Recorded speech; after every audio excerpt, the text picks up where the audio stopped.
Saludos cordiales, amigas y amigos. El pasado 30 de noviembre se cumplieron 2 meses desde aquel 30S, día en el que de nuevo la democracia ecuatoriana fue vejada, reproduciéndose escenas parecidas a las que precedieron a los derrocamientos de 3 presidentes en los últimos 15 años, y quizá peores. Es de responsabilidad de todos aquilatar lo que ocurrió desde una serena templanza para entender las causas que llevaron a que impere la sinrazón, provocando la irreparable pérdida de vidas humanas y generando heridas a cerca de 300 ecuatorianos, y a la democracia, sistema de gobierno en el que habían vuelto a confiar la mayoría de ecuatorianos. Esta vez la Caja de Pandora aborda la historia de vida de uno de quienes terminaron siendo víctimas del 30S. Se trata del mayor del ejército Fausto Flores, comandante del Escuadrón de Reconocimiento. En 1995, al entonces teniente Fausto Flores tuvieron que amputarle una parte de sus piernas, tras haber sido impactado en el Cenepa por una bomba del ejército peruano. El 30S, de nuevo las balas penetraron su cuerpo. Bienvenido, Fausto. Muchas gracias. Un gusto tenerlo por aquí. Antes de nada, quiero preguntarle cómo está tras la herida del 30S. Muy bien, me recupero bastante bien. Sí, ya no estoy ha habido desempeñando mis problemas. funciones normalmente. ¿Fue una herida que impactó en el muslo? Sí, en el muslo derecho. Ajá. En la parte superior del muslo la bala atravesó. Pero usted tiene 7 vidas, entonces. Así dicen mis compañeros. Qué bueno que así sea y que ya esté mejor y trabajando. Vamos de inmediato a mostrarle a usted y al público una historia de vida, la historia de vida muy interesante de Fausto Flores. Después de eso tendremos temas para charlar. Vamos a verlo. Él desde que tenía 3 añitos, él decía, yo voy a ser soldado, yo voy a ser soldado, porque no podía ni hablar.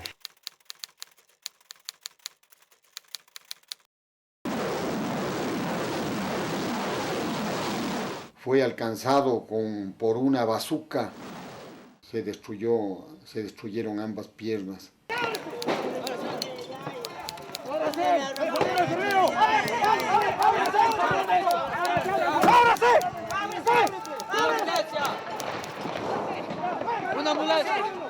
Cuando estaba yo en el piso, me ordenaba que me pare y le dije, yo no puedo, le digo, no puedo, tengo prótesis y estoy disparado.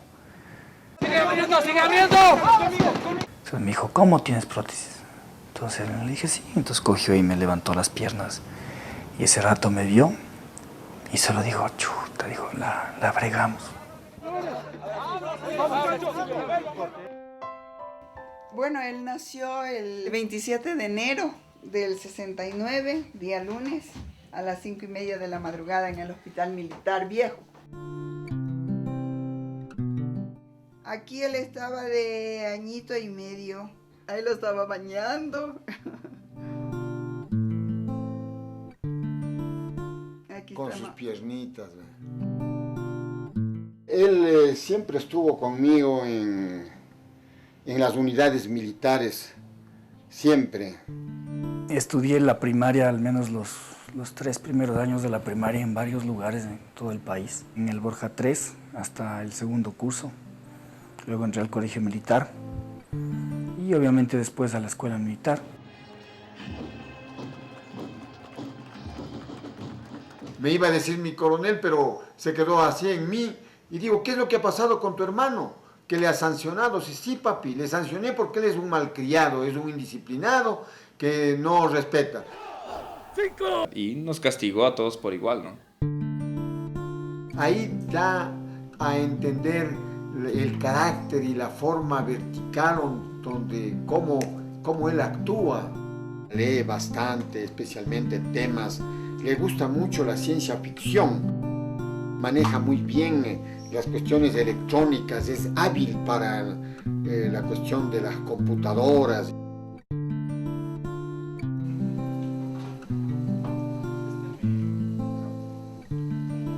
Le encanta la lasaña y sabe cocinar.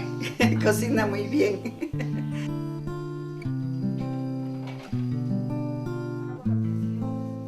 Bueno, él me casó muy jovencito. Se casó de 21 años, siendo subteniente.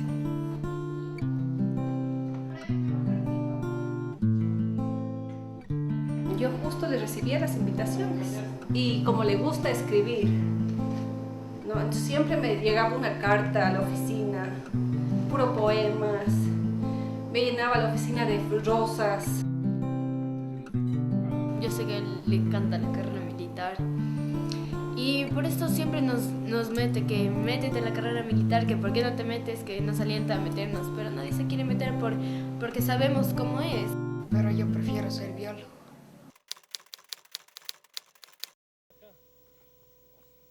En ese retorno nos emboscaron y dispararon unos cohetes. Yo me acuerdo que unos meses antes de que se vaya al Cóndor Mirador, yo le había dicho a Fausto, me había levantado en la madrugada llorando. Y me levanté y le dije, oye, te vi sin piernas, te vi en un campo abierto, pero no tenías tus piernas. Con tan buena suerte que el cohete lo que hizo fue desenterrarse en la tierra.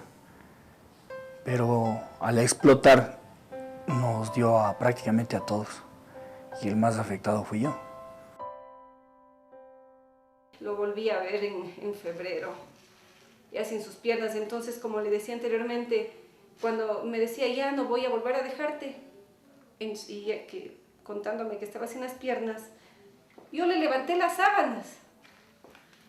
Ah, no, mi vida, le digo, yo pensé que perdiste otra cosa. Entonces, como que fue un aliento para el médico que me había dicho que no, cuidado con llorar. Regresé a ver y vi mi fusil partido en dos. Luego vi una pierna a un costado, dije, ¿qué es eso? Cuando traté de incorporarme, ya no pude y me di cuenta que ya no estaba con piernas.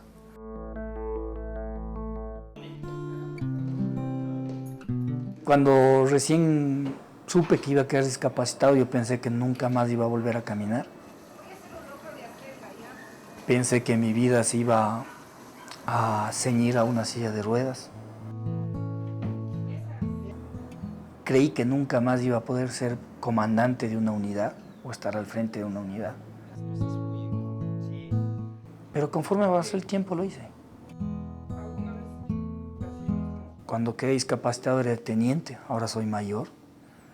He sido segundo comandante y jefe de diferentes áreas.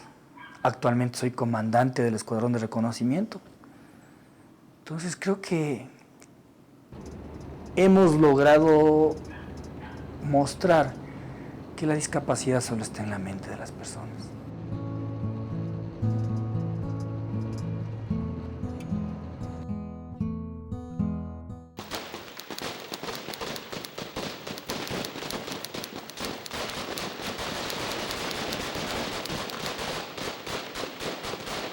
De igual forma, mi equipo tenía la misión específica de colectar información del sector del hospital. Ya cuando rescataron al señor presidente, aproximadamente a las 11:30 de la noche, un grupo de policías se estaba concentrando sobre el sector de la occidental. A las 23:45 un patrullero se puso atrás nuestro. Entonces yo le dije al soldado Panchi, vamos avanzando despacio para poder salir. La intención era darnos la vuelta y salir. Luego algunos policías rodearon el vehículo y golpearon las ventanas con pistolas. El soldado siguió avanzando.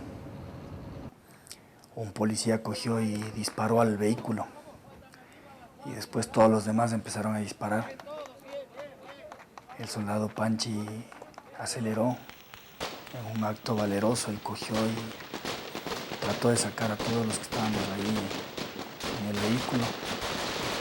Desafortunadamente, prácticamente en esa hilera de disparos, nos dieron. Me dieron a mí en la pierna. Al cabo Gía le dieron en la cabeza, le sacaron parte del cuero cabelludo. Al soldado Panchi le dieron directamente en el cráneo.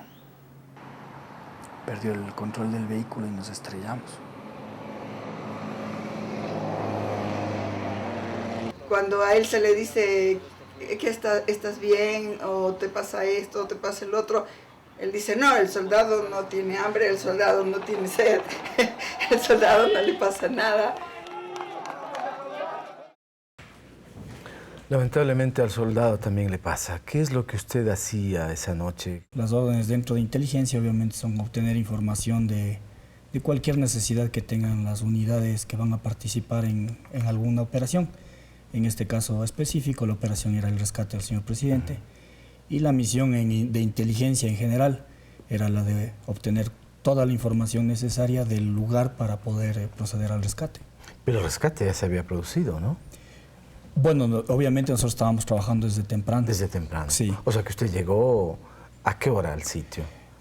Mi unidad se desplegó al sector aproximadamente desde las 4 de la tarde.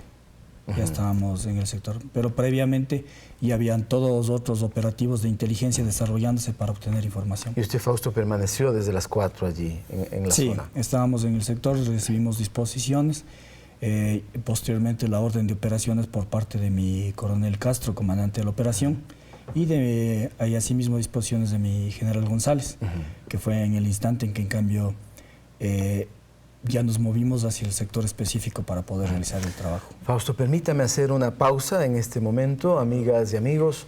Estamos compartiendo con el mayor Fausto Flores. Tiene una historia muy importante que contarnos. No solo lo del CENEPA, sino también lo del 30S. Ya venimos, no se vayan.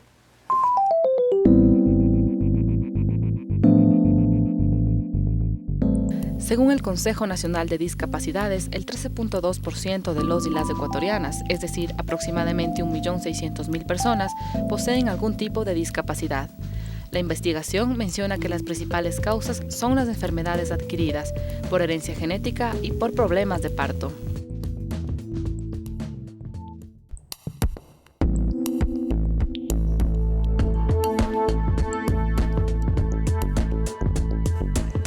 Volvemos para seguir compartiendo con el mayor Fausto Flores. Él estuvo el 30S en ese escenario de confrontación que hubo en la Mariana de Jesús y en los alrededores del hospital de la Policía Nacional.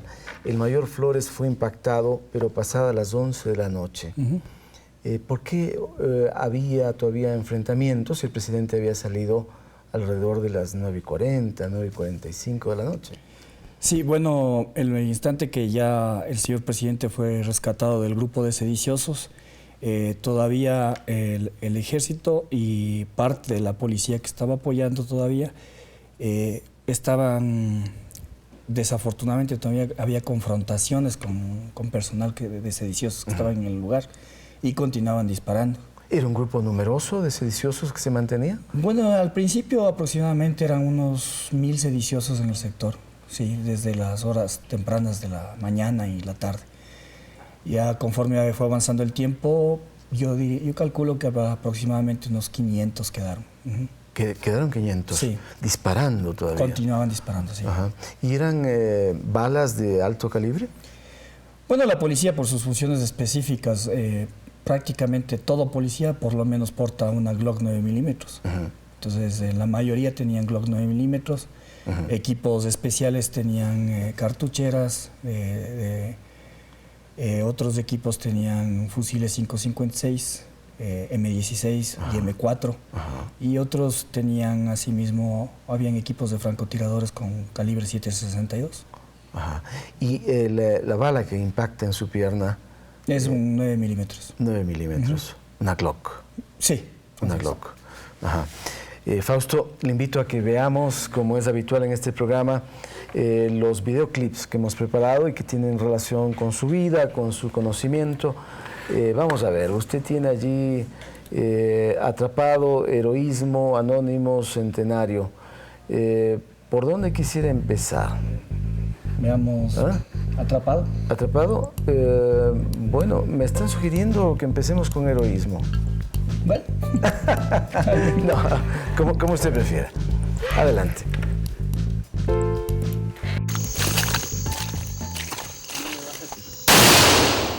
Piso una mina accidentalmente, una mina antipersonal peruana, y me provocó la amputación del tercio medio de mi pierna izquierda. mi vida fue cuesta abajo, pero luego de esto también nuevamente recibí apoyo del ejército, ¿no? Para salir de un problema muy grave que yo tenía, que era el alcoholismo.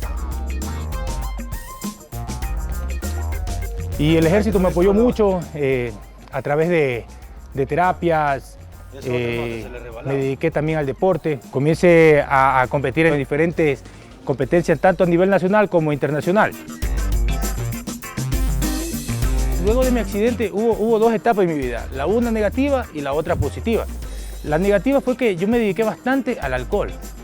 Al alcohol yo tomaba pastillas también para tranquilizarme durante el día, durante la noche. Entonces, el momento que yo combinaba estas dos sustancias, yo me alteraba o me deprimía. O sea, yo pasaba inestable, mi vida era inestable. Y yo me hundí bien abajo y bueno, y el ejército y mi familia se dieron cuenta de mi situación y me ayudaron a salir adelante. Yo nunca me imaginé que iba a ser o iba a estar entre uno de los mejores deportistas discapacitados que tiene acá el país. Puede mostrarle que no hay cosas imposibles, sino solamente personas incapaces, ¿no? Y yo fui una de las personas capaces de lograr cosas y objetivos que a lo mejor personas, ya le digo nuevamente, no lo creyeron.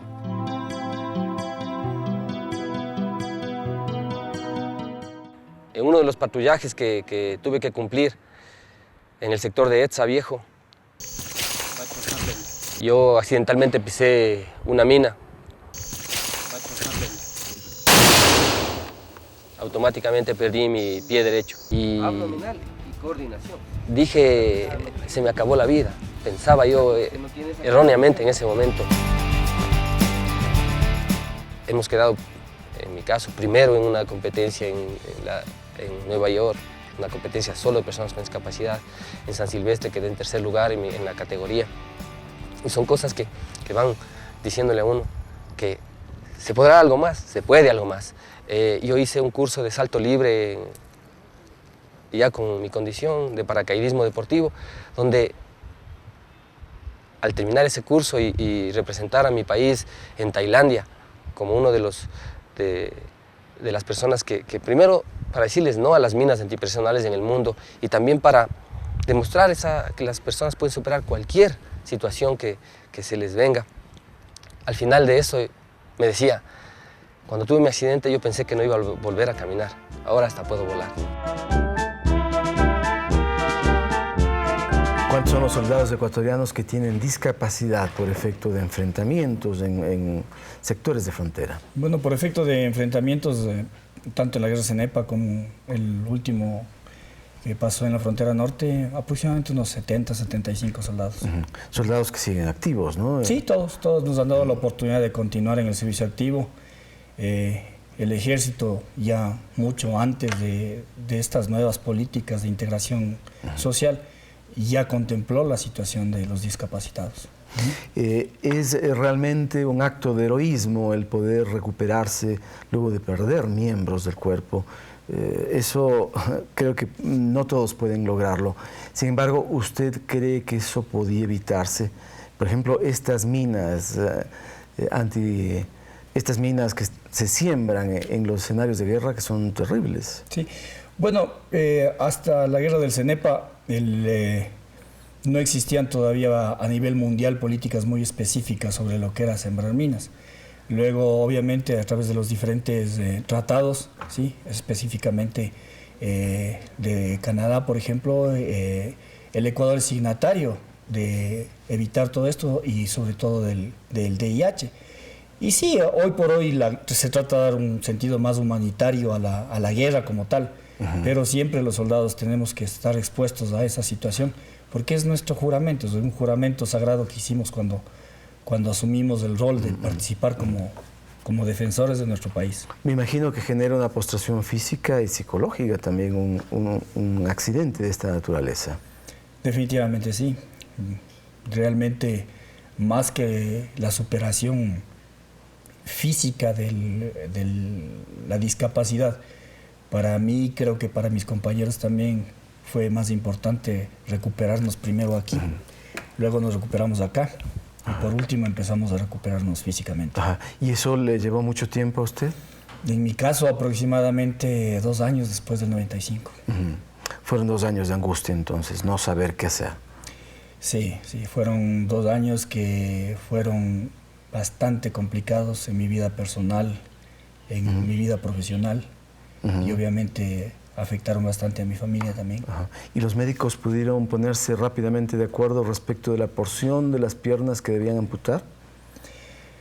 Bueno, usted sabe, ya en un conflicto y sobre todo en las condiciones en las que yo estaba llegando, el doctor Iturralde, que es a quien le debo mi vida y que se haya opuesto a que me quisieran desarticular las rodillas, tomó la decisión inmediatamente. Él tomó la decisión inmediatamente y después cuando él me contaban las enfermeras, algo impresionante fue que él simplemente había dicho, no, si él viene sobreviviendo prácticamente 14 horas. Ya me habían dado por muerto, ya habían cerrado el área quirúrgica y el doctor se opuso a que me desarticularan y más bien hizo todo lo posible y por eso estoy aquí y tengo la movilidad que puedo tener al momento. Qué bueno que el doctor Iturralde haya tomado esa gran decisión. Sí. El doctor Iturralde ahora está en Buenos Aires, pero le está escuchando. ¿Verdad? Sí. Doctor Iturralde, adelante, puede saludar con su paciente y amigo. Bueno, me ha tomado por sorpresa esta entrevista. Le saludo al teniente Flores con mucho afecto. Bueno, lo que debo decir es que el grupo que estuvimos en Gualaquiza en esos años, fuimos los que pudimos actuar de manera oportuna para lograr salvar sus piernas. El paciente generalmente tiene la impresión de que solamente una persona la protagonista de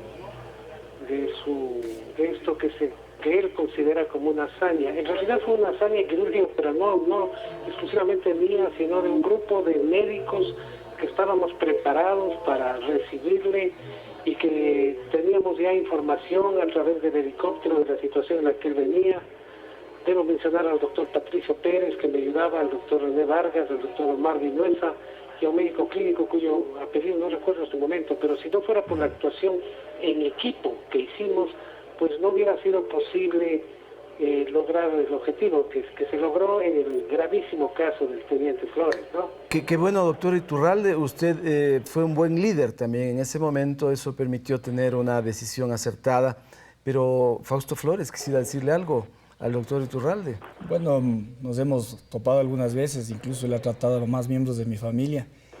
Y más que nada, simplemente, yo sé que es un trabajo de equipo, pero los equipos funcionan bien cuando hay buenos líderes al frente. Y yo eso se lo agradezco a él, siempre. Doctor Iturralde, muchas gracias por compartir con nosotros este momento tan importante y que venga de Buenos Aires con más conocimientos. Necesitamos en Ecuador buenos médicos. Bueno, le agradezco mucho por su entrevista y muchos saludos a usted, a su programa y al teniente Flores, ¿no? Muy bien, muchas gracias. Muchas gracias. Fausto, hagamos una pausa este momento. Amigas y amigos, volvemos enseguida para seguir charlando con el mayor Fausto Flores en la Caja de Pandora. Ya venimos.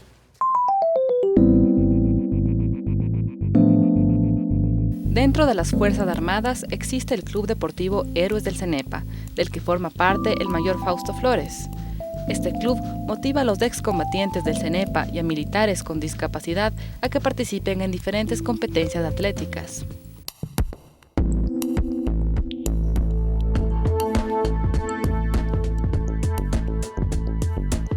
Escuché decir a uno de los soldados que fue amputada su pierna en el Cenepa, no hay cosas imposibles, solo personas incapaces.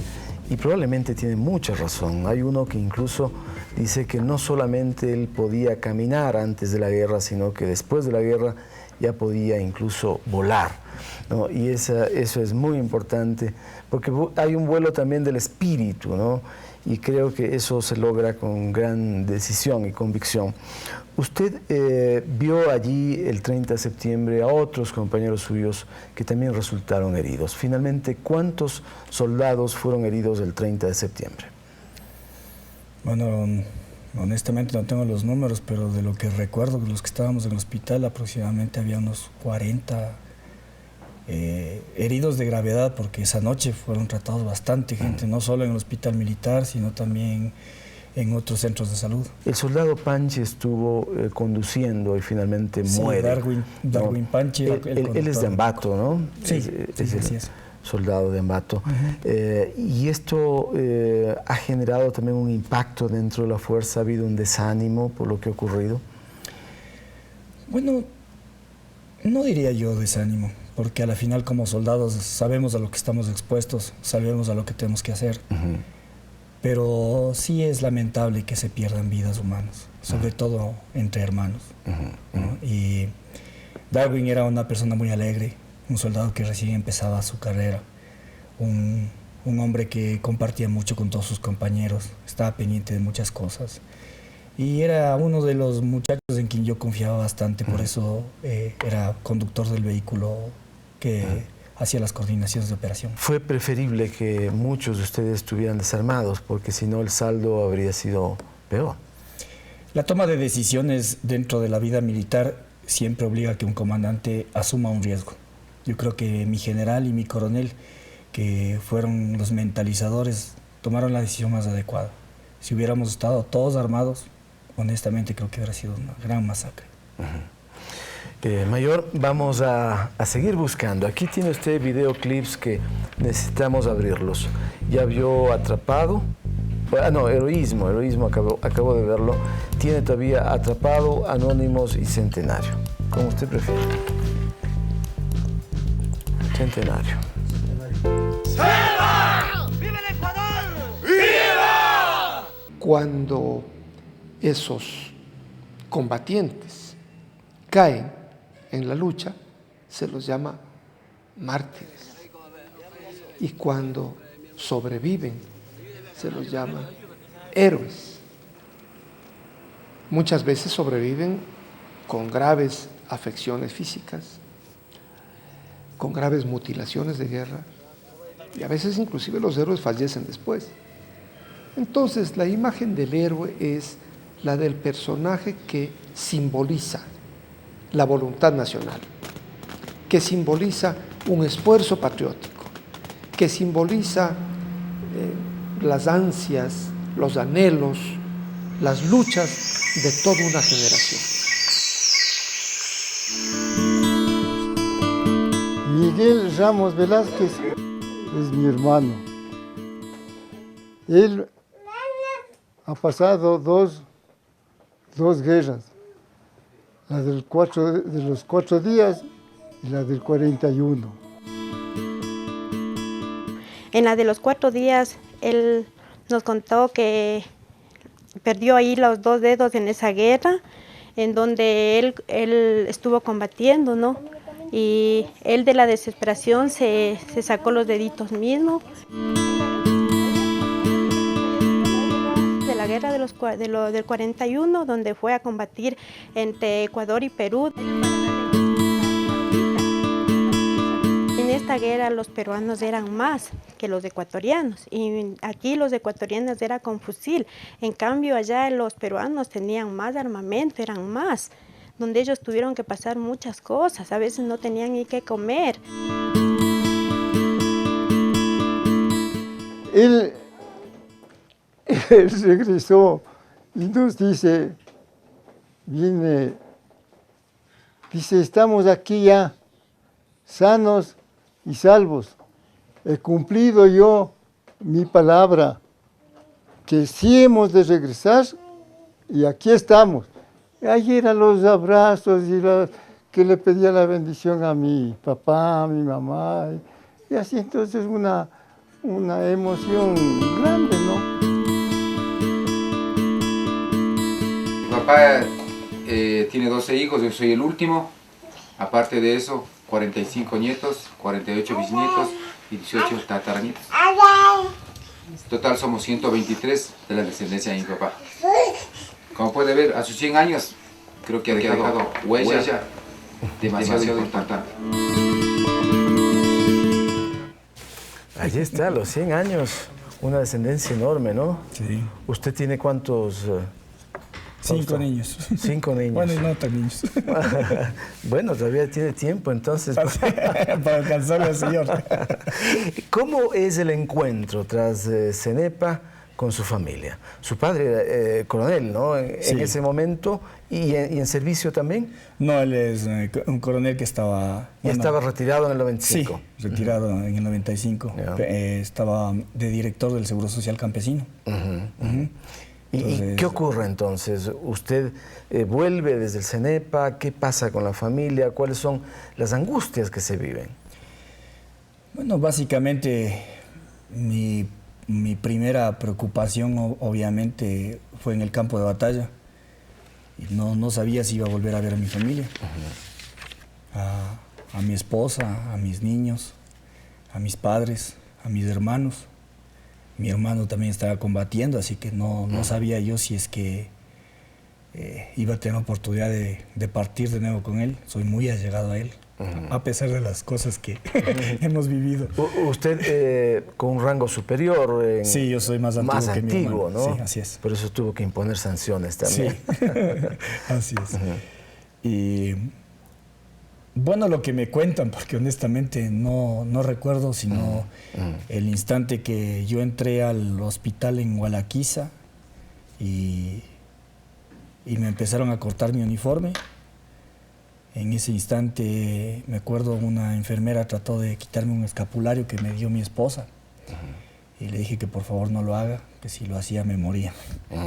Y cuando abrí los ojos, pues eso fue el último recuerdo que tengo en combate, y ahí cuando volví a abrir los ojos estaba en Quito. Estaba en cuidados intensivos. La primera cara que vi era la de mi papá y de mi esposa junto a mi cama. Después entró mi mamá y fueron entrando algunas personas, mis hermanos. Conforme fue avanzando el tiempo, pude irme dando cuenta de lo que realmente me estaba pasando. Pero todavía estaba yo luchando por sobrevivir, porque estuve algún tiempo en cuidados intensivos, porque los gases de la explosión estaban en mi cuerpo y es un veneno en el interior del cuerpo. No solo que logra destrozar el cuerpo, sino también lo intoxica. Sí, así es. Ese es el dolor de la guerra. Amigas y amigos, estamos con el mayor Fausto Flores. Vamos a volver tras la siguiente pausa. Tenemos cosas muy interesantes que compartir. Ya venimos.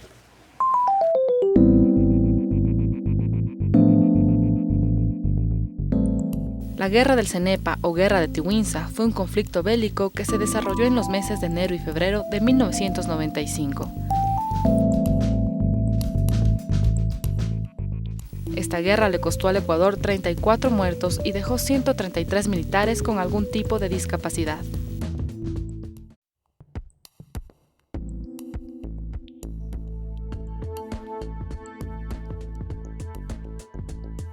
Aspirar escenarios de paz y de convivencia racional entre los seres humanos es algo elemental que todo ser humano tiene que esperar, ¿no? No obstante, hay estas condiciones tan adversas, tan irracionales, que llegan a producir enfrentamientos. Usted me decía que se sentía tras lo del CENEPA intoxicado por dentro, estaba con los gases que emanan los proyectiles que le impactaron. ¿Hay gente que puede morir por esos gases antes que por el impacto en sí mismo? Sí, hay casos específicos en el ejército mismo. No tengo presente el nombre, que me perdone la hermanita del capitán, pero es un oficial que pisó una mina y no muere producto de las heridas, sino de la intoxicación de los gases. Prácticamente quedó envenenado su cuerpo, y a pesar de que trataron de salvarle la pierna, hasta que llegara la evacuación, él muere intoxicado, envenenado. Son procesos difíciles de revertir, entonces. Sí, depende mucho de con qué se elaboran los explosivos, pero el explosivo es un químico y como tal envenena el cuerpo. ¿Y el ejército ecuatoriano ahora libra una guerra por la democracia, por la paz? Bueno, yo creo que toda fuerza armada libra una guerra siempre por la paz. Es siempre por la paz, por la democracia, porque estamos ordenados y tenemos un juramento supremo que es mantener ese orden. Y es nuestro deber hacerlo. Entonces, el soldado es ese tipo de ciudadano que yo suelo decirles a mis subalternos que está dispuesto a hacer todo tipo de sacrificios, sin importar qué. Y por ende, nuestra máxima premisa siempre es la paz. Estamos para combatir, pero nuestra meta es la paz. Muy bien. Vamos a ver, ya tuvimos heroísmo, centenario. ¿Por dónde vamos? Atrapado.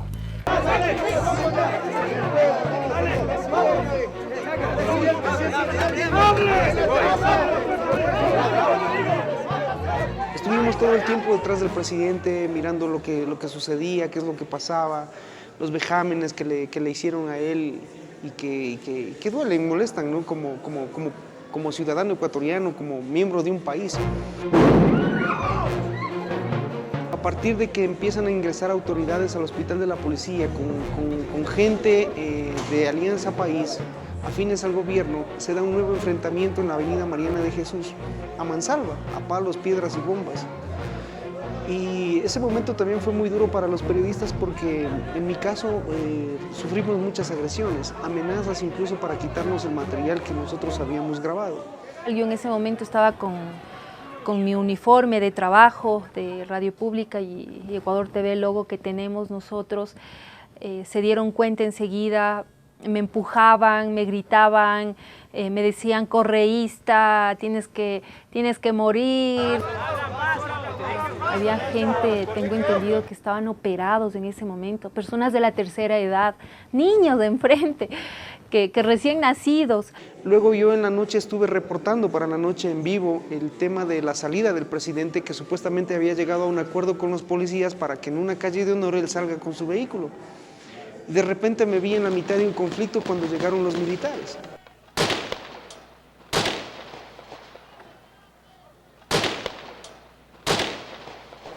Un momento de mucho miedo, de pánico, porque empezaron a sonar las bombas, el gas empezó a asfixiarnos. Y todo el mundo gritábamos, somos prensa, por favor no nos hagan daño, somos prensa, teníamos miedo. Yo recibí un impacto aquí en mi parte izquierda del hombro cuando justo estaba en plena transmisión. Entonces eso me hizo desequilibrar un poco y fui cayendo de poquito porque estaba con la cámara y estaba en vivo. Y entré en un momento de angustia porque todo el gas dentro de la mascarilla, o sea, no sabía qué mismo si sacarme la mascarilla, pero como vi a mi alrededor todo el humo, todo eso, entonces dije, no, va a ser peor. Entonces me lo puse la mascarilla y estaba en el suelo. Ahí está. No solamente los uniformados, sino también los civiles sufrieron una serie de problemas ese día y noche, fundamentalmente. Ustedes, como miembros de las fuerzas de seguridad, ¿cómo miran a aquellos que, siendo civiles, no tienen chalecos, no tienen cascos y que, por tanto, tienen condiciones mayores de riesgo? Así es. Bueno, el entrenamiento militar y, sobre todo, la reglamentación con la cual se entrena siempre implica la protección del desvalido, la protección de las víctimas. El soldado herido, el policía herido, no somos víctimas, somos bajas de un combate. El civil que está ahí, la persona que no está armada, incluso el soldado o el policía desarmado, también son víctimas. Y el momento que están bajo esas condiciones. Es una concepción ética, ¿no? Definitivamente del que combate. Sí. Así es. Cualquier persona desarmada, sin importar su nacionalidad, código, color o lo que sea, es automáticamente debe ser protegida por quien está al frente de este tipo de operaciones. ¿Y estos códigos maneja el ejército y la policía también? Bueno, a nivel ejército yo le puedo asegurar totalmente que sí. Las ambulancias que no pudieron circular ese día, ¿ello contraría convenios tan importantes como el de Ginebra, ¿no?, que garantiza que éstas circulen en escenarios incluso de guerra? Bueno, tenemos que tomar en cuenta algo importante, ¿no? Era un momento de crisis, no es una situación de guerra, es más un conflicto de carácter interno. Sí. Obviamente existen regulaciones también para este tipo de cosas, pero definitivamente sí se contrarían muchos preceptos, sobre todo humanitarios, al no permitir que las ambulancias y ese tipo de asistencia circulen. Pero lo que debemos mantener en mente es que habría un grupo de sediciosos que habían capturado al señor presidente. Entonces, no es el lugar donde estaba capturado, prácticamente ya no pasa a ser un lugar protegido, porque lo importante ahí es que la máxima autoridad de las Fuerzas Armadas, el comandante general de las Fuerzas Armadas y el presidente de la República, el primer ciudadano de la nación, estaba siendo secuestrado. Entonces, ese momento, el hospital como tal se vuelve un blanco lícito, incluso de acuerdo con la ley de la guerra. A pesar de lo doloroso que resulta que allí dentro estén enfermos, ¿no? Es lamentable, pero como le dije, la cadena en la toma de decisiones obliga a un comandante a tomar esas decisiones y asumir esos riesgos. Bajo ese esquema es lo que considero yo que mi general González, mi coronel Castro, tomaron esa decisión de que muchos de nosotros estemos desarmados para evitar mayores pérdidas de las que se dieron. Y yo me he referido también a esas ambulancias que durante todo el día no pudieron circular, ni siquiera llegar con facilidad a este escenario para recoger heridos. Así es. ¿No? Porque nos ha tocado tratar esos temas y son numerosos, lamentablemente. ¿Hubo balas de goma, como dijo algún reportero en una transmisión de televisión? Bueno, no sabría yo interpretar si es que hubo balas de goma o no. Lo que le puedo asegurar es que las evidencias son claras, ¿no? Las evidencias son claras, hay vehículos agujereados, empezando por el mío, por los vehículos que ingresaron del Grupo Especial de Operaciones, vehículos civiles, ahí hay ambulancias agujereadas, no creo que eso lo haga una bala de goma. Hay gente muerta, eso no lo hace una bala de goma. Así es, salvo que los muertos sean de plastilina, como ha dicho algún analista un poco con humor negro, pero en realidad anotando una cosa tan difícil que no es fácil explicar. Vamos a hacer una pausa de nuevo y volvemos para el capítulo final de este programa con el mayor Fausto Flores. Ya venimos. Una de las normas violada el 30 de septiembre fue el derecho internacional humanitario, establecido en 1949 en Ginebra. Durante el día, los policías insubordinados impidieron la circulación de ambulancias que acudían a brindar ayuda. En la noche, una ambulancia de la clínica Villaflora fue detenida. Su chofer, asistente y 2 pacientes militares sufrieron impactos de bala. El derecho internacional humanitario contempla la protección de los heridos de enfrentamientos.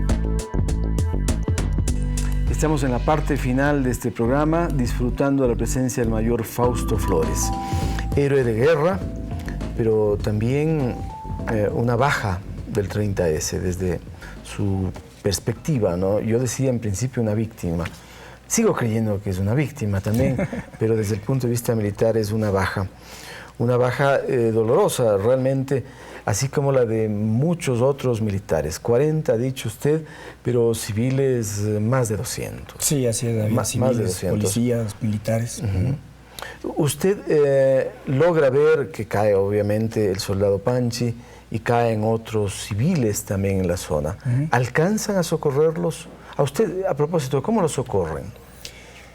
Bueno, el instante ya que al mayor Parra y al subteniente Dele los secuestran prácticamente del vehículo, yo estaba ya en la parte exterior del vehículo y sentado sobre la vereda. En un acto bastante valiente, el capitán Ávila con su equipo, el cabo Milián y el soldado Guerrero, ingresan en el sector y ponen el vehículo entre mi persona y los policías que me estaban amenazando, aquellos sediciosos. Se bajaron del vehículo, estaban de civil y desarmados, entonces el capitán Ávila prácticamente se botó sobre mí diciéndole a aquella persona que baje la pistola, que si no está viendo que estoy herido y que sobre todo que tome en cuenta que si estoy desarmado. Entonces, ese grupo de sediciosos empezaron a retroceder poco a poco. Luego el capitán Ávila, el soldado Guerrero, me pusieron en la parte posterior del vehículo de inteligencia y el cabo Milián, que estaba conduciendo el vehículo, me sacó de ahí. ¿Y qué hicieron con el soldado Panche?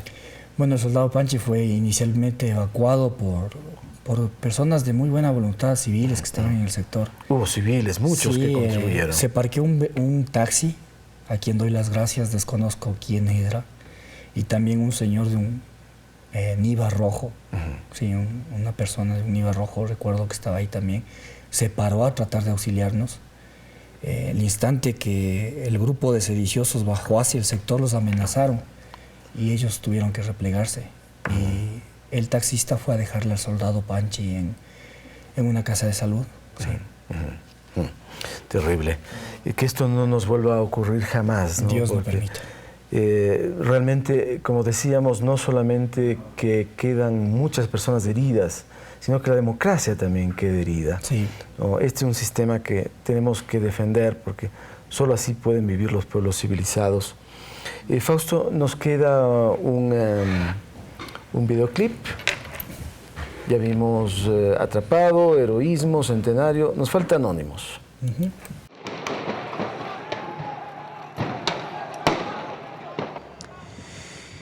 El día 30 de septiembre de 2010, un día que marcó mi vida, 9 de la noche, esta bala atravesó mi muslo izquierdo, nunca supe de dónde vino, sentí un dolor inmenso en mi pie. Al principio pensé que era una bala de goma, como dijeron que estaban los militares, pero rato del rato me cogí mi pierna para tratar de correr por los humos del gas, que ya no podía, que parecía una cortina de nubes.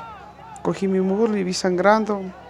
Un poco me comencé a desesperar, no tanto por la sangre, sino por el gas, que ya me moría ahogado. Los militares que nos golpeaban, nos pasaban pisando, que nos lancemos, que nos tiremos. Las balas que escuchaba, que sonaban por arriba de mi cabeza. Hubo un rato de desesperación que no pude ya ni caminar. Una persona por ahí, no sé dónde se apareció, como yo contaba a todo el mundo, fue un ángel para mí que se apareció. Yo estaba escondido atrás de unos tanques, que incluso los tanques perforaban las balas. Escuchaba encima de mi cabeza, era bien horrible. Nunca en mi vida había pasado eso. Esa persona me subió a un gran Vitara, que le hicieron parar, y al lado mío se subió un militar, que también estaba herido, que le traspasó la pierna derecha a él.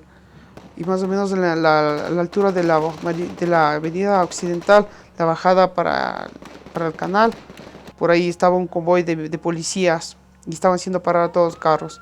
Y hubo un momento que vieron a un militar y dijeron, mátale, mátale, mátale, acribíllale, es hijo de tal y tal, dispara, dispara. En ese momento otra vez pensé que ya me iba a morir, porque un policía disparó al aire y el otro le cogió, y la persona que estaba a mí dijo, no, tranquilo, no es militar, no es militar, es un civil, déjenmelo llevar, déjenmelo llevar.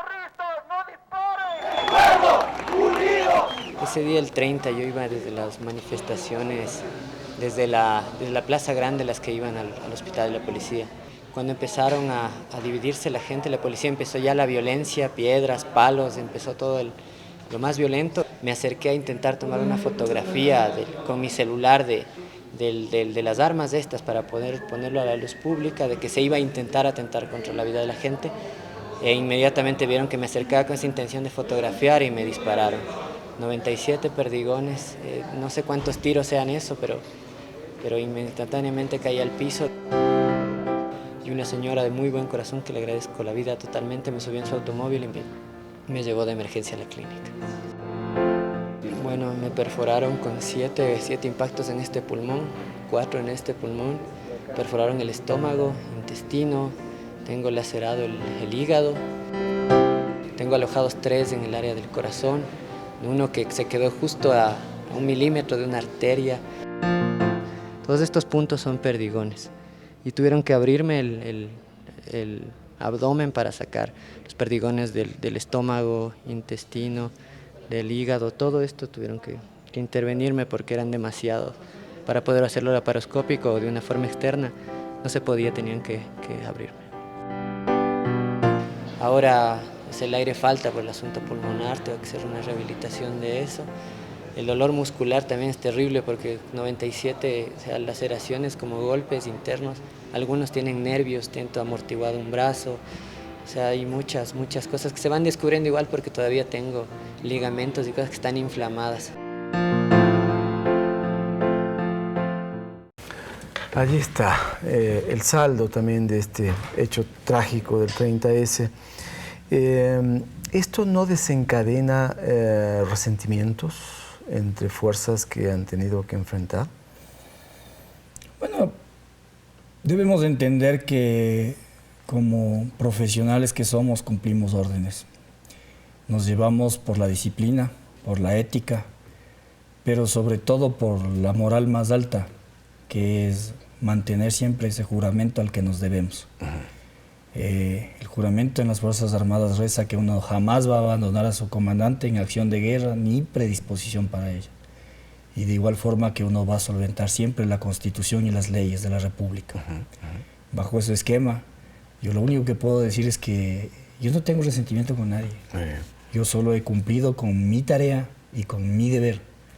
¿Y es algo que se ha discutido internamente en su fuerza? Bueno, tanto como discutirse no, pero sí se ha subsanado en el sentido de que cada uno de nuestros comandantes han hablado con la gente que intervino, han asistido psicólogos, ha ido gente para que entendamos justamente que nos debemos a un bien mayor. Y en ese momento era indispensable realizar ese tipo de acciones. Hoy es indispensable, en cambio, salir adelante, movernos hacia los objetivos nacionales que están planteados y continuar con nuestra vida. Fausto, le agradezco mucho. Usted nos ha permitido conocer no solamente a un gran soldado, a un hombre digno, fundamentalmente. Gracias por estar aquí con nosotros. Muy amable, muchísimas gracias a usted. Un placer conocerlo. Amigas y amigos, hemos compartido este programa muy especial. No es habitual tratar temas de esta naturaleza en la Caja de Pandora, pero creíamos indispensable hacerlo porque creo que por sobre todas las cosas los ecuatorianos tenemos que defender la paz, la democracia, el futuro de esta patria que requiere mejores días. Un gran abrazo y que pasen muy bien. Hasta pronto.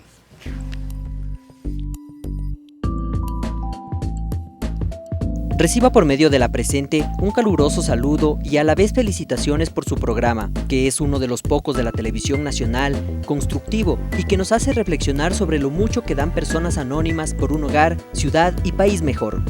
Atentamente, Carlos Reina.